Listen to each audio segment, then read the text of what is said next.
Welcome back, YouTube. In this video, we're going to be talking about the fact that Dogecoin did get the bounce that we were talking about in my last video from this major liquidity zone. And we're going to take a look here at shorts and get some projections here for going into the rest of this week. First, I wanted to update everyone on the options account.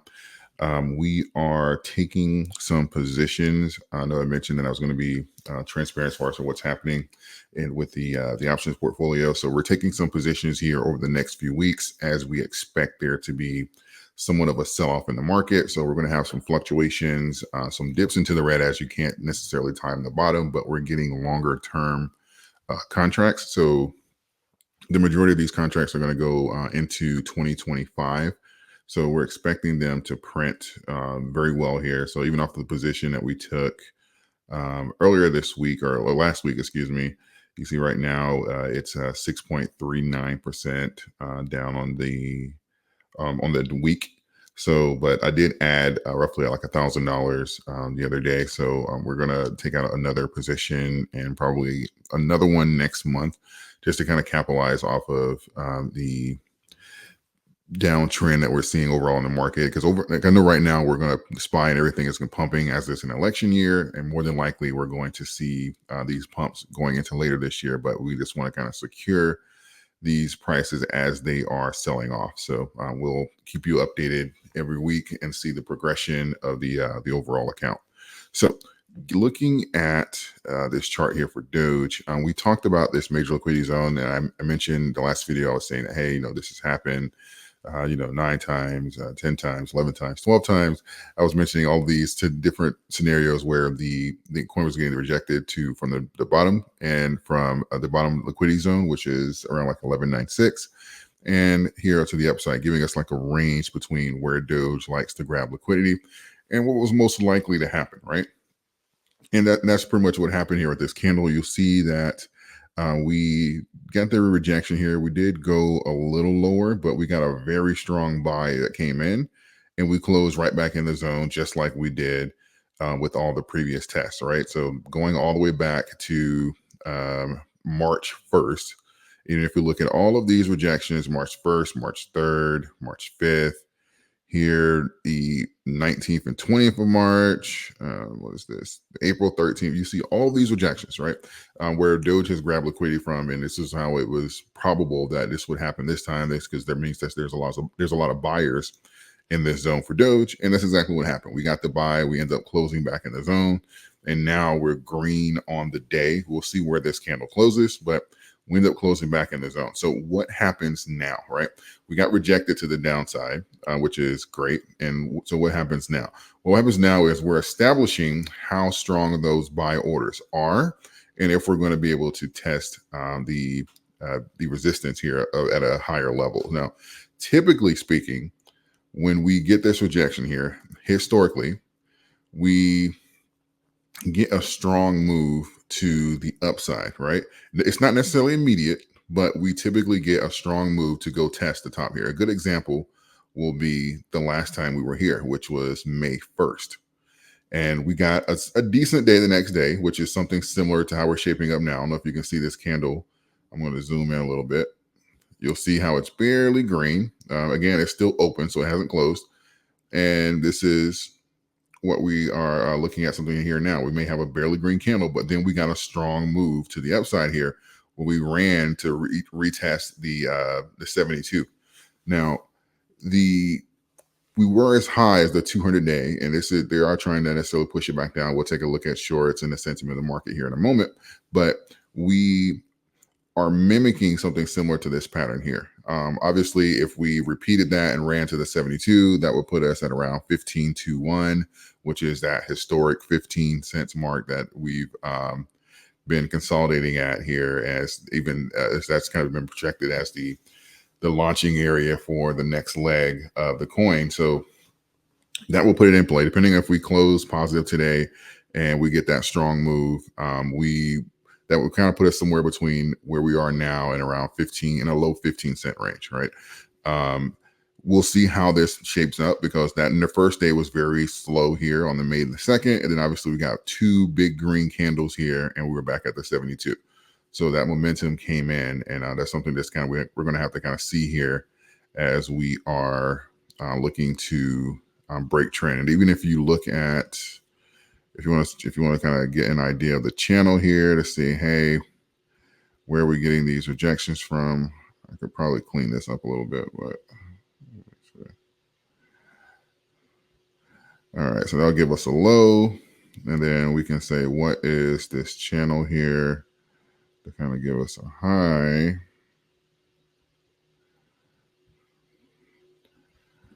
So even to break out of this, if we're looking at the touches that we had here for the positive, then we're looking at somewhere around 13, mid 13s to high 13s to break out this channel. And then that can certainly give us a signal for like that next 2 cents increase here around 15, if history is repeating itself. Because again, this is what happened the last time.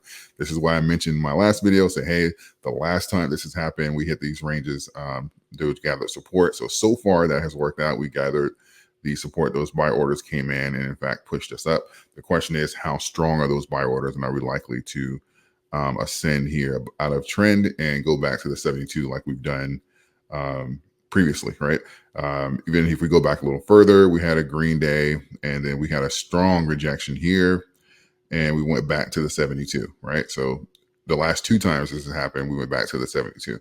And before then, we were obviously above it. So we would just go, we ran to like the 22 cents area. And this was just us beating all of the indicators here because we were going straight up. So the last 2 times on this trend, we ran to the 72. For those of you that chart along, I'm talking about the 1st through the 4th of May and April 13th and April 14th, right? So we went to retest the 72 after we grabbed liquidity from this lower zone here. So something to keep track of here going into the remainder of this week. Let's take a look here at shorts. Shorts here are, there we go. Shorts here are on a uptrend. We will keep an eye on this. Slightly increases, but they've came out yesterday and the day before. But overall on the day, it's been an increase. I think today up 0.43%.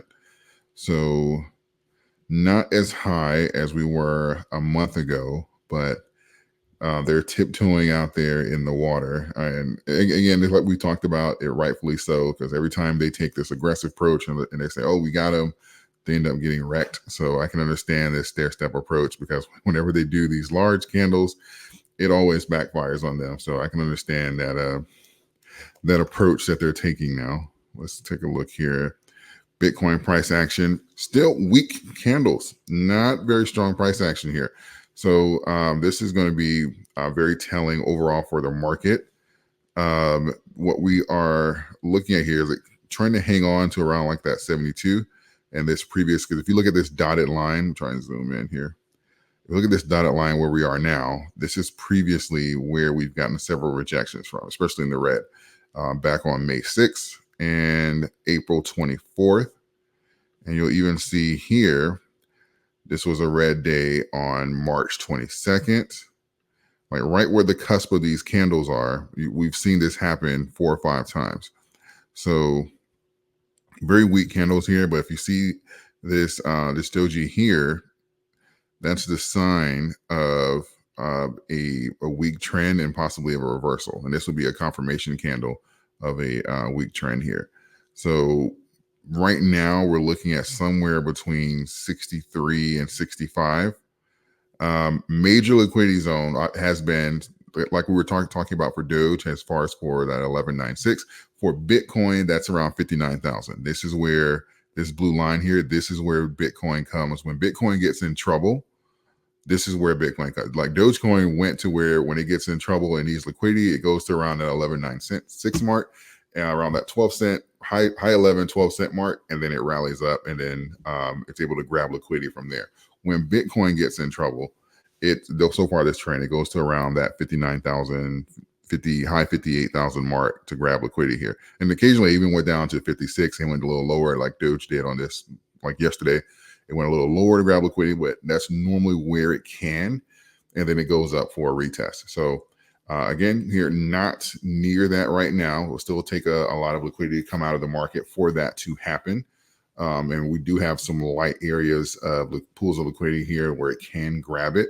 But just know that if it gets in serious trouble, then I was looking at around that 58,000 mark. And that's where it's been able to grab liquidity to go and retest the higher high. And this is something I pointed out with Dogecoin, is that the fact that I know sometimes people in crypto, people are a little short-sighted, and we'll see these dips and they say, "Oh, the bull run's over," and it's like they forgot that it did this last month, right? And we went to these levels last month, and then it retested, right? And that's really all it is. You're testing between zones. You can look at some of the micros, the candles, catalysts, all that kind of good stuff, but you're running zone to zone. So when it does not have enough strength to break into a higher high or a new zone, it needs to go grab in order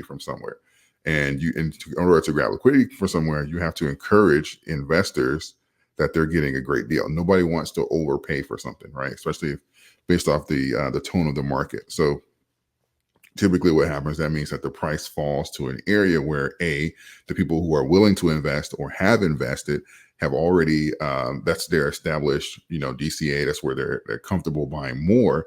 So it goes there and you see these buy orders come in, or new investors say, "Hey, the last time we got here, this is going to be a great opportunity for a swing trade or whatever, short term," but it encouraged this momentum to come in at a certain price.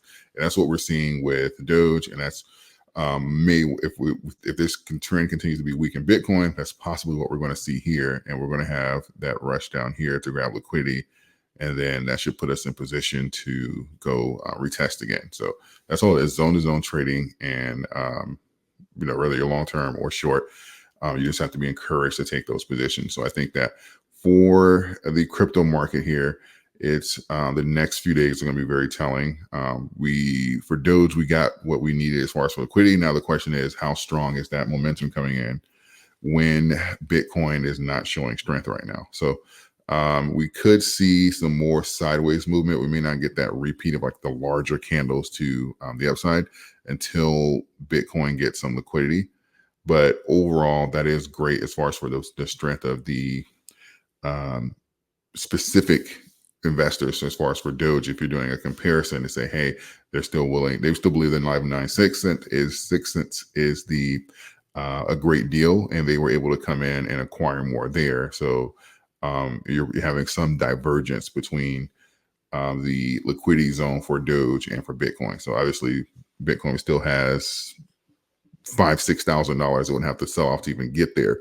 Not saying it has to, because it's done this before. If we go back and look at April 2nd here and April 3rd, it was able to kind of go literally where it is right now. If you look at the red dot, this is current price action. It came to right where it's gathering right now, and then went and retested the 72,000 mark. So it doesn't necessarily have to go down to 58,000, because it doesn't always do that. But it's looking to gather strength, right? Because it's tapping on the door. Like if you look at the 72,000 mark, it's tapping on the door up here, and it goes down, gather support, retest, gather support, and you see that it is doing all these consistent retests. I think like last week, and when I looked at, I don't know if it was the 4 hour, or maybe it's been the one day. I have to count all these, but Bitcoin had retested the 72,000 mark like 22 times, right? Like that is some aggressive knocking there. So when people say that the market's over, or Bitcoin's underperforming, all that kind of good stuff, it is alarming, because saying Bitcoin underperformed when it set an all-time high at the earliest it's ever did in a market, and we historically still have over 6 months left in this bull cycle, is an interesting point of view. I'll say that, to say that it's underperforming. But again, it's the tone of things that's happening. You'll see a lot of that on X. So just kind of compare what you're seeing with your own research and data there, and you can kind of get a good thesis as far as where we are in the market and what some of the projections are going to be. Because the fact of the matter is, we are still 6+ months of, historically speaking, of this season left. So to say that it's over is very interesting. So I don't believe so. We have some catalysts coming up. We have an election coming up. We have obviously crypto is going to be a topic of discussion. So we'll see about ETFs, futures, all that kind of good stuff that's going to play a role as far as the institutional capital coming in. There's a lot of catalysts out there on the horizon. So I think that we are in a position here to still set that all-time high in terms of market cap and cryptos individually. So until we get like some of these major sell-offs, like if we're talking 40-50% dips and something like that, or the catalysts go away, the institutional interest goes away, because you understand, like even if we get that institutional capital, if we're talking about ETFs and futures and stuff, we may not even get that normal sell-off that we get in bear markets. We may not see that 60-80% sell-off that we normally see from the all-time high that we normally see in the bear markets. That sell-off and consolidation level could be cut dramatically depending on what avenues are created institutional-wise. Because if institutions are investing in ETFs and holding coins, if they're allowed to hold coins and futures and stuff, they're not going to sit in equity negative 80% for 4 years. They couldn't even justify it on their balance sheet other than like a tax write-off. So this can literally shape the market differently from what we've expected. But obviously, we'll say that for another video as we get closer to some of the legislation getting pushed through. But it's just something to think about. So with that being said, that is the update as far as foreign price action. Let me know your thoughts in the comment section. If you have not yet, please consider subscribing to the channel so we can beat Bitcoin to 100,000. Let me know your thoughts in the comment section. I appreciate all of you, and I'll see you guys in the next video.